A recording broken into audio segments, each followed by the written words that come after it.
الحمدللہ یہاں سے ہمارا چوتھے جز کا یعنی پارے کے آخری جز کا آغاز ہوتا ہے آیت نمبر 61 سے۔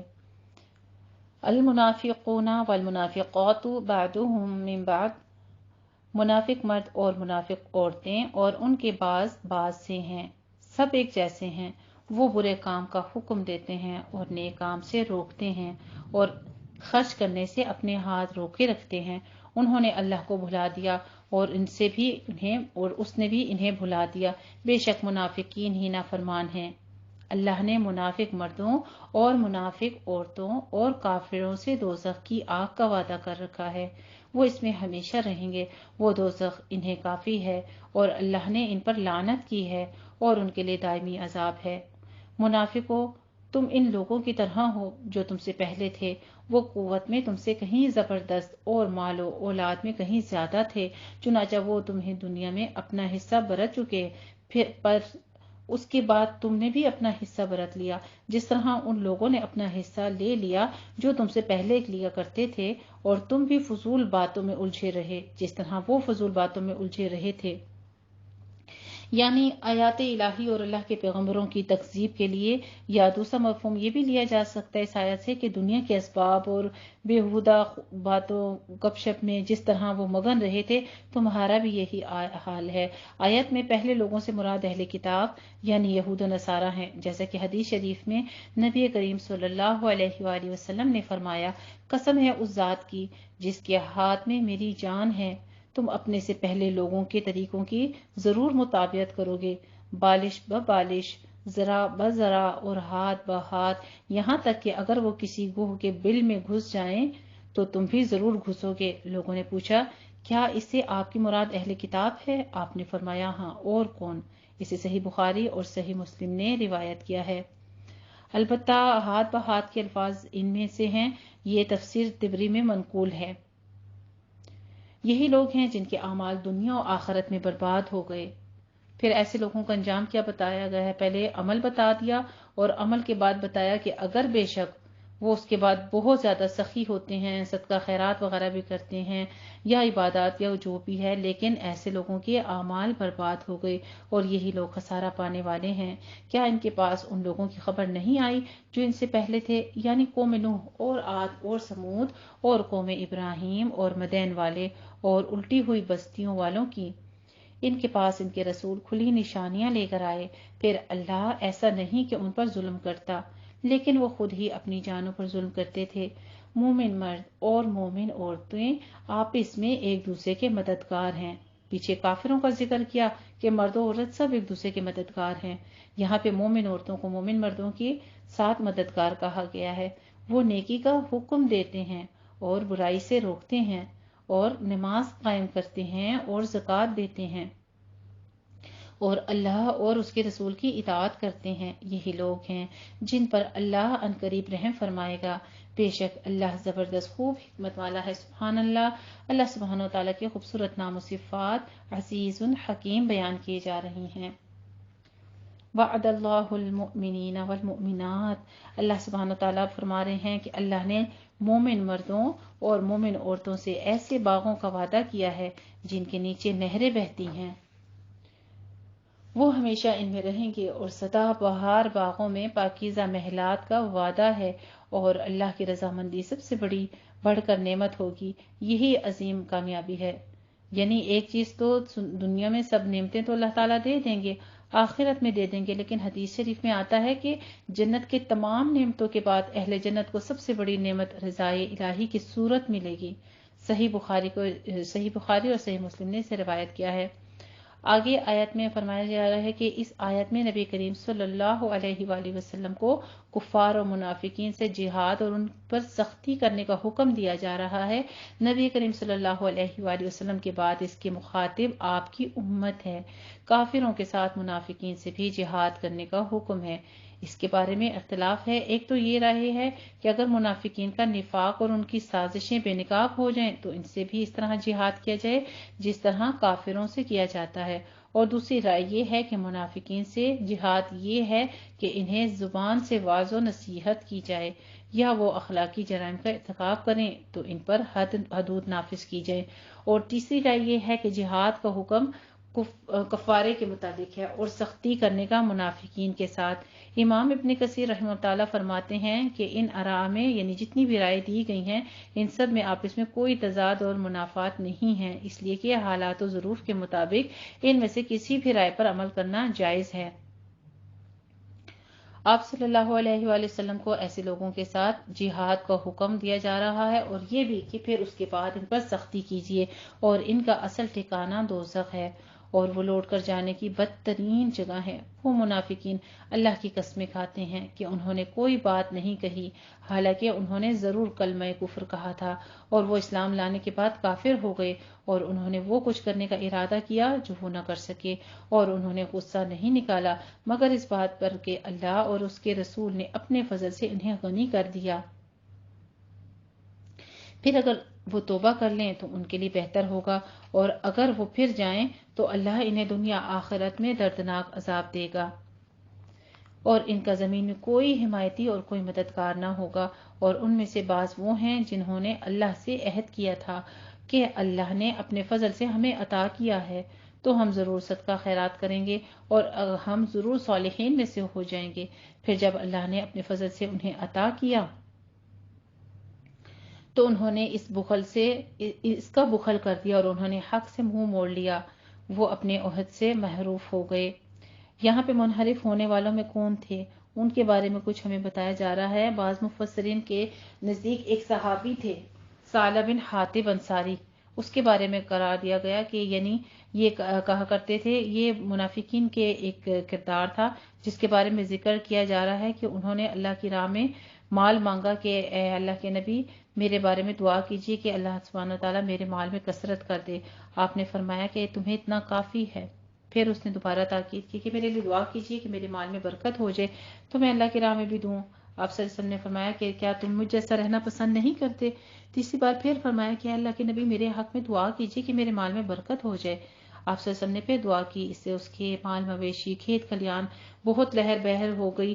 یہاں تک فرمایا جاتا ہے پھر کہ یعنی وہ ان چیزوں میں اتنا مشغول ہو گیا، اس کی یہاں اتنا وافر ہو گیا سب کچھ کہ وہ پھر جمعہ کی نماز اور بعض فرض نمازوں سے بھی کوتاہی برتنے لگا۔ پھر آپ صلی اللہ علیہ وسلم نے اس کے پاس ایک وکیل بھیجا کہ اس کو بولو کہ اب زکوٰۃ دے، اپنے مال میں سے زکوٰۃ نکالے۔ تو اس نے تو کہا کہ ٹھیک ہے دے دیتا ہوں۔ اب زکوٰۃ نہ ہوئی کہ مال کی بہن ہی ہو گئی، بھینس کی بہن ہو گئی، اس طرح سے کہہ دیا۔ آپ صلی اللہ علیہ وسلم تک جب یہ جواب پہنچا تو آپ صلی اللہ علیہ وسلم نے ناراضگی کا اظہار کیا اور پھر اللہ کی طرف سے حکم آ گیا کہ اب اس کا مال نہیں لینا ہے آپ نے۔ پھر جب اس نے اپنی طرف سے مال زکوٰۃ کے لیے بھیجا بھی، یعنی اس نے اس کے بعد اس چیز کا عذر جو تھا وہ قبول کیا کہ مجھ سے غلطی ہوئی ہے اور اس نے مال بھیجا بھی، لیکن آپ صلی اللہ علیہ وسلم نے فرمایا کہ اب اللہ نے حکم دے دیا ہے کہ تیرا مال قبول نہ کیا جائے۔ آپ صلی اللہ علیہ وسلم نے اس سے وہ مال قبول نہ کیا۔ پھر یہی صحابی تھے حضرت ابوبکر صدیق رضی اللہ عنہ کے دور میں بھی اس کی طرف سے زکوٰۃ کا مال جاتا تو وہ بھی قبول نہ کرتے، کہ اس کے بعد حضرت عمر فاروق رضی اللہ عنہ کے دور خلافت میں بھی وہ اپنا مال یہاں تک کہ وہ بڑھاپے کو پہنچا اور وہ اسی حال میں دنیا سے رخصت ہو گیا۔ یعنی ہمیں یہی مثال ایک دیکھنے کو ملتی ہے کہ جب انسان کے پاس تنگی ہوتی ہے تو وہ یہ مانگتا ہے کہ مجھے اللہ اتنا دے دے، اتنا دے دے، میں اللہ کی راہ میں خرچ کروں گا۔ پھر جب اللہ دے دے تو سب سے پہلے اللہ کے لیے نکال لینا چاہیے، اس کی راہ کے لیے نکال دینا چاہیے، نہ کہ ہمیں بخل کرنا چاہیے جیسے کہ اس صحابی کے بارے میں ذکر ہے۔ تو پھر اللہ تعالیٰ ایسے مالوں کو بھی ناپسند کرتے ہیں جو کہ دل کی تنگی سے دیا جائے۔ فَلَمَّا آتَاهُم مِّن فَضْلِهِ، پھر جب اللہ نے اپنے فضل سے انہیں عطا کیا تو انہوں نے اس میں بخل کیا اور انہوں نے حق سے منہ موڑ لیا، یہ اسی کے بارے میں ذکر کیا گیا۔ پھر اللہ نے ان کے دلوں میں نفاق ڈال کر انہیں اس دن تک کے لیے سزا دی جس دن وہ اللہ سے ملیں گے، اس لیے کہ انہوں نے اللہ سے جو وعدہ کیا تھا اس کی خلاف ورزی کی اور اس کے لیے کہ وہ جھوٹ بولتے تھے۔ کیا یہ لوگ نہیں جانتے کہ بے شک اللہ ان کے بھیدوں اور ان کے سرگوشیوں کو جانتا ہے، اور بے شک اللہ غیب کی باتوں کو خوب جانتا ہے۔ جو لوگ عیب جوئی کرتے ہیں کھلے دل سے خیرات کرنے والے مومنوں پر، ان کے لیے صدقات کے بارے میں اور ان پر بھی جو اپنی تھوڑی سی محنت مزدوری کے سوا کچھ نہیں رکھتے تو وہ ان کا مذاق اڑاتے ہیں، اللہ بھی ان کا مذاق اڑائے گا اور ان کے لیے دردناک عذاب ہے۔ اے نبی کریم صلی اللہ علیہ وآلہ وسلم، آپ ان کے لیے بخشش مانگیں یا نہ مانگیں برابر ہے۔ اگر آپ ان کے لیے 70 بار بھی بخشش مانگیں گے تو بھی اللہ انہیں نہیں بخشے گا۔ استغفر اللہ العظیم۔ یعنی 70 کا عدد مبالغے اور تکثیر کے لیے ہے، یعنی تو کثرت سے بھی ان کے لیے استغفار کرے تو بھی اللہ تعالیٰ ایسے لوگوں کو معاف نہیں کرتا، یا 70 سے زائد بھی استغفار کی جائے ایسے لوگوں کے لیے تو بھی اللہ سبحانہ وتعالیٰ ان کے حق میں قبول نہیں کریں گے، اور وہ نبی کے زبان سے نکلی ہوئی مغفرت پھر وہ بھی قبول نہیں ہوگی۔ یہ اس لیے کہ انہوں نے اللہ اور اس کے رسول کے ساتھ کفر کیا، اور اللہ نافرمان لوگوں کو ہدایت نہیں دیتا۔ واللہ لا یہدی القوم الفاسقین، واللہ لا یہدی القوم الظالمین، واللہ لا یہدی القوم الکافرین۔ پیچھے کتنی ہی آیات مبارکہ واضح طور پر آ چکی ہیں کہ ہدایت نہیں نصیب ہوتی کن لوگوں کو، جو فاسق ہوں، نافرمان ہوں۔ تو اللہ سبحانہ تعالیٰ سے ہم دعا مانگتے ہیں، اہدنا الصراط المستقیم، اللہ ہمیں تو سیدھے راستے پر چلا دے، کیونکہ ہم نے اللہ کے تمام حکموں کو سنا تو ہم نے اس پر اطاعت کا ارادہ کر لیا ہے، نیت پختہ کر لی ہے۔ باقی یہ ہے کہ اللہ سبحانہ تعالیٰ ہمیں عمل کی توفیق دے۔ جو لوگ پیچھے چھوڑ دیے گئے اور رسول اللہ کے پیچھے اپنے بیٹھ رہنے والوں پر خوش ہوئے، اور انہوں نے ناپسند کیا کہ اپنے مالوں اور اپنی جانوں سے اللہ کی راہ میں جہاد کریں، اور انہوں نے اوروں سے کہا کہ گرمی میں کوچ نہ کرو، اے اللہ کے نبی کہہ دیجئے جہنم کی آگ اس سے کہیں زیادہ گرم ہے۔ کاش وہ یہ بات سمجھتے، چنانچہ انہیں چاہیے کہ وہ تھوڑا ہنسیں اور زیادہ روئیں، ان اعمال کے بدلے میں وہ جو کماتے رہے۔ اے نبی کریم صلی اللہ علیہ وآلہ وسلم، پھر اگر اللہ آپ کو واپس لے آئے ان منافقین میں سے کسی گروہ کی طرف، پھر وہ آپ سے جہاد پر نکلنے کی اجازت مانگیں تو کہہ دیجئے تم اب میرے ساتھ کبھی جہاد پر نہیں نکلو گے اور نہ کبھی میرے ساتھ مل کر دشمن سے لڑو گے، یقیناً تم پہلی بار پیچھے بیٹھ رہنے پر راضی ہو گئے تھے، تو اب بھی پیچھے رہنے والوں کے ساتھ ہی بیٹھے رہو۔ اور اے نبی کریم صلی اللہ علیہ وآلہ وسلم، ان میں سے جو مر جائے آپ اس کی نماز جنازہ ہرگز نہ پڑھیں اور نہ کبھی اس کی قبر پر کھڑے ہوں۔ یہ آیت نبی کریم صلی اللہ علیہ وآلہ وسلم کی طرف رئیس المنافقین عبداللہ بن ابی کی نماز جنازہ پڑھانے کے بارے میں نازل ہوئی ہے، اور اس کا حکم عام ہے، ہر شخص جس کی موت کفر و نفاق پر ہو وہ اس میں شامل ہے۔ اس کی شان نزول یہ ہے کہ جب عبداللہ بن ابی مر گیا تو اس کے بیٹے عبداللہ، جو مسلمان باپ ہی کے ساتھ ہم نام تھے، رسول اللہ صلی اللہ علیہ وسلم کی خدمت میں حاضر ہوئے اور کہا کہ ایک تو آپ بطور تبرک اپنی قمیض عنایت فرما دیں تاکہ میں اپنے باپ کو اس میں کفنا دوں، دوسرے آپ صلی اللہ علیہ وآلہ وسلم اس کی نماز جنازہ پڑھا دیں۔ آپ نے قمیض بھی عنایت فرما دی اور نماز جنازہ پڑھانے کے لیے بھی تشریف لے گئے، لیکن حضرت عمر فاروق رضی اللہ تعالی عنہ آپ صلی اللہ علیہ وسلم سے کہنے لگے کہ اللہ تعالیٰ نے تو آپ کو ایسے لوگوں کی نماز جنازہ پڑھانے سے روکا ہے، آپ کیوں اس کے حق میں دعائیں مغفرت کرتے ہیں؟ آپ صلی اللہ علیہ وآلہ وسلم نے فرمایا، اللہ نے مجھے اختیار دیا ہے، روکا نہیں ہے۔ اللہ تعالیٰ نے فرمایا ہے کہ اگر تو 70 بار بھی اس کے لیے استغفار کرے گا تو اللہ تعالیٰ انہیں معاف نہیں کرے گا، تو میں 70 بار سے زیادہ ان کے لیے استغفار کر لوں گا۔ چنانچہ آپ نے نماز جنازہ پڑھا دی، جس پر اللہ تعالیٰ نے یہ آیت نازل فرما کر آئندہ کے لیے منافقین کے حق میں دعائے مغفرت اور نماز جنازہ کی قطعی ممانعت فرما دی۔ اسے صحیح بخاری اور صحیح مسلم نے روایت کیا ہے۔ استغفر اللہ العظیم۔ یہاں پر آپ دیکھ لیجئے کہ کس قسم کا منافقوں کے بارے میں، منافقت کتنی بری چیز ہے، اور منافقت تب آتی ہے جب انسان کے اندر ایمان ہوتا ہے، جب کفر ہے تب منافقت ہے ہی نہیں۔ وَلَا تُصَلِّ عَلَىٰ أَحَدٍ مِّنْهُمْ۔ اور اے نبی کریم صلی اللہ علیہ وآلہ وسلم، جب ایسا شخص مر جائے جو آپ صلی اللہ علیہ وسلم اس کی نماز جنازہ ہرگز نہ پڑھیں اور نہ کبھی اس کی قبر پر کھڑے ہوں، بے شک انہوں نے اللہ اور اس کے رسول کے ساتھ کفر کیا اور وہ حالت فسق میں مرے۔ اور اے نبی کریم صلی اللہ علیہ وآلہ وسلم، ان کے مال اور ان کی اولاد آپ کو حیرت میں نہ ڈالیں، بے شک اللہ تو چاہتا ہے کہ ان کی وجہ سے انہیں دنیا میں عذاب دے اور ان کی جانیں حالت کفر میں نکلیں، اور جب کوئی صورت نازل کی جاتی ہے کہ تم اللہ پر ایمان لاؤ اور اس کے رسول کے ساتھ مل کر جہاد کرو، تو ان کے دولت مند آپ سے اجازت مانگنے لگتے ہیں اور کہتے ہیں کہ ہمیں چھوڑ دیجئے کہ ہم گھروں میں بیٹھ رہنے والوں کے ساتھ رہیں۔ وہ اس بات پر راضی ہو گئے کہ پیچھے رہنے والے عورتوں کے ساتھ رہیں، اور ان کے دلوں پر مہر لگا دی گئی ہے، لہٰذا وہ نہیں سمجھتے۔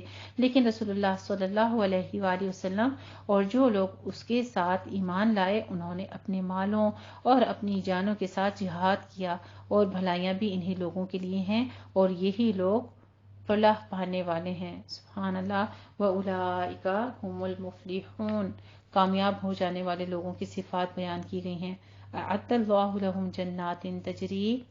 اللہ سبحانہ تعالیٰ نے ان کے لیے ایسے باغات تیار کیے ہیں جن کے نیچے نہریں بہتی ہیں، وہ ان میں ہمیشہ رہیں گے. یہی عظیم کامیابی ہے. اور دیہاتیوں میں سے بہانے باز آئے کہ انہیں اجازت دی جائے، اور وہ لوگ بیٹھ رہے جنہوں نے اللہ اور اس کے رسول سے جھوٹ بولا. ان میں سے جن لوگوں نے کفر کیا انہیں جلد ہی دردناک عذاب آ پکڑے گا. استغفر اللہ العظیم. اب ہم کیسے اس سورت کے شروع میں ہم آغاز میں بسم اللہ پڑھ سکتے ہیں؟ کتنی زیادہ اللہ تعالیٰ نے عذاب دردناک کا بار بار وعید کی ہے، یعنی غصے ہوئے ہیں کتنے ہی ایسے کاموں پر کہ اللہ کی راہ میں روکے، اللہ کی راہ سے جہاد کرنے سے روکے، اللہ کی راہ میں مال خرچ کرنے سے روکے، اور بعض ضعیفوں اور بیماروں پر، اور جو کوئی نہیں پاتے کہ وہ خرچ کریں، ان پر پیچھے رہنے میں کوئی حرج نہیں ہے، کوئی گناہ نہیں ہے، جبکہ وہ اللہ اور اس کے رسول کے لیے خیر خواہی کرتے ہیں. نیکی کرنے والوں پر گرفت کی کوئی راہ نہیں ہے. یعنی نیت تو ہے لیکن اب اللہ کی طرف سے توفیق نہیں ہے. جیسے آپ اللہ کی راہ میں بہت کچھ خرچ کرنا چاہتی ہیں لیکن آپ کے پاس اتنا مال و متاع نہیں ہے تو اس پر آپ کی پکڑ بھی نہیں ہے. آپ زکوٰۃ ادا کرنا چاہتی ہیں، اللہ کی مخلوق کی مدد کرنا چاہتی ہیں، لیکن آپ کے پاس اتنا زیور ہی نہیں ہے، آپ کی اتنی حیثیت ہی نہیں ہے تو اس پر آپ کی پکڑ بھی نہیں ہے. اور اللہ بہت بخشنے والا، نہایت رحم فرمانے والا ہے. سبحان اللہ سبحانہ وتعالیٰ کے خوبصورت نام و صفات غفور الرحیم بیان کی جا رہی ہیں. رب اغفر وارحم وانت خیر الراحمین. ولا علی الذین اذا ما اتوک لتحملہم. اے نبی کریم صلی اللہ علیہ وآلہ وسلم، نہ ان لوگوں پر کوئی گناہ ہے جو آپ کے پاس آئے کہ آپ انہیں سفر جہاد کے لیے سواری دیں، اور آپ نے کہا کہ میرے پاس کوئی سواری نہیں، تو وہ اس حالت میں لوٹ گئے کہ ان کی آنکھیں آنسوؤں سے بہہ رہی تھیں کہ ان کے پاس کچھ نہیں ہے جسے وہ اللہ کی راہ میں خرچ کریں. اے نبی کریم صلی اللہ علیہ وآلہ وسلم، گرفت کی راہ ان لوگوں پر ہے جو آپ سے رخصت مانگتے ہیں حالانکہ وہ مالدار ہیں. وہ اس بات پر راضی ہو گئے کہ پیچھے گھروں میں رہنے والی عورتوں کے ساتھ رہیں، اور اللہ ان کے دلوں پر مہر لگا دی ہے چنانچہ وہ نہیں جانتے. یعنی یہ اللہ کی طرف سے مہر لگ جاتی ہے کہ اللہ کی راہ میں انسان کچھ خرچ نہیں کر سکتا. اس آیت میں ان لوگوں کا تذکرہ ہے جو واقعی معذور تھے اور ان کا عذر بھی واضح تھا. مثلاً نمبر 1 تو یہ کہ ضعیف و ناتواں یعنی بوڑھی قسم کے لوگ اور نابینا یا لنگڑے وغیرہ معذور پن کی وجہ سے اسی ذیل میں سب آ جاتے تھے. بعض نے ان کو بیماروں میں شامل کیا، بیمار جن کے پاس جہاد کے اخراجات نہیں تھے اور بیت المال بھی ان کے اخراجات کا متحمل نہیں تھا. اور اللہ اور اس کے رسول کی خیر خواہی سے مراد ان لوگوں کے دلوں میں جہاد کی تڑپ ہے، مجاہدین سے محبت رکھتے تھے اور اللہ اور اس کے رسول کے دشمنوں سے عداوت اور حتی الامکان اللہ اور اس کے رسول کے احکامات کی اطاعت کرتے تھے. ایسے محسنین اگر جہاد میں شرکت کرنے سے معذور ہوں تو ان پر کوئی گناہ نہیں. یہ مسلمان ایک دوسرے کے گروہ کا ذکر ہے جن کے پاس اپنی سواری بھی نہیں تھی، اور نبی کریم صلی اللہ علیہ وآلہ وسلم نے بھی انہیں سواریاں پیش کرنے سے معذرت کی، جن پر انہیں اتنا صدمہ ہوا کہ وہ بے اختیار ان کی آنکھوں سے آنسو روا ہو گئے. رضی اللہ تعالی عنہم. گویا مخلص مسلمان جو کسی بھی لحاظ سے معقول عذر رکھتے تھے، اللہ تعالیٰ نے جو کچھ کے ظاہر و باطن سے باخبر ہے ان کو جہاد میں شرکت سے مستثنا کر دیا. بلکہ حدیث شریف میں آتا ہے کہ نبی کریم صلی اللہ علیہ وآلہ وسلم نے ان معذورین کے بارے میں جہاد میں شریک لوگوں سے فرمایا کہ تمہارے پیچھے مدینے میں کچھ لوگ ایسے بھی ہیں کہ تم جس وادی کو بھی طے کرتے ہو اور جس راستے سے بھی چلتے ہو تمہارے ساتھ وہ اجر میں برابر کے شریک ہیں. سبحان اللہ. یعنی صرف نیت کے بلبوتے پر اجر میں اتنا ہی انسان شریک ہو جاتا ہے جتنا کہ کام کرنے والے، عمل کرنے والے بھی ہوتے ہیں.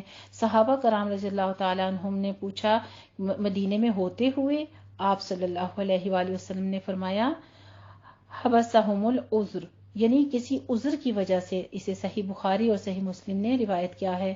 ہاں کیونکہ عذر نے ان کو وہاں روک دیا تھا.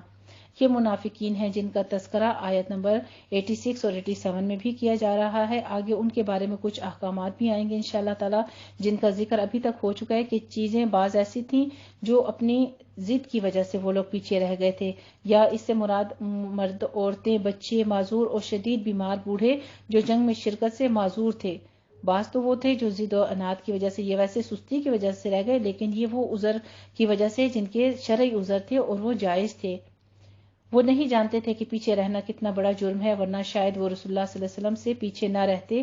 یہ منافقین کے بارے میں کچھ وعید بھی کی گئی، اور ساتھ میں محسنین کے بارے میں اللہ سبحانہ تعالیٰ نے ان کے اجر کو اور انعام کو بھی واضح طور پہ فرما دیا. اللہ سبحانہ تعالیٰ ہمیں جتنی زندگی ہے اپنی راہ کا مجاہد تسلیم کر لے. یہ بھی نفس بالجہاد ہے جو ہم کر رہے ہیں، اپنے نفس کا جو جہاد ہے یہ سب سے افضل ترین ہے. اور یہ اللہ کی راہ میں جب ہم وہاں تو جہاد تھا، جنگ تھا، کافروں کے ساتھ جہاد تھا، یہ اپنی نفس کا جہاد ہے. اللہ سبحانہ تعالیٰ ہماری چھوٹی موٹی کاوشوں کو اپنی راہ میں قبول فرما لے، اور ہمیں اسی طرح اپنے دین پر استقامت اور اپنے دین پر عمل کرنے والا بنا دے، اور ہمارے لیے جنت الفردوس کا راستہ آسان فرما دے، اور ہمیں اپنا دیدار آخرت کے لیے نصیب فرما دے. آمین یا ربنا آمین. جزاک اللہ احسن الجزاء، وآخر دعوانا الحمد للہ رب العالمین.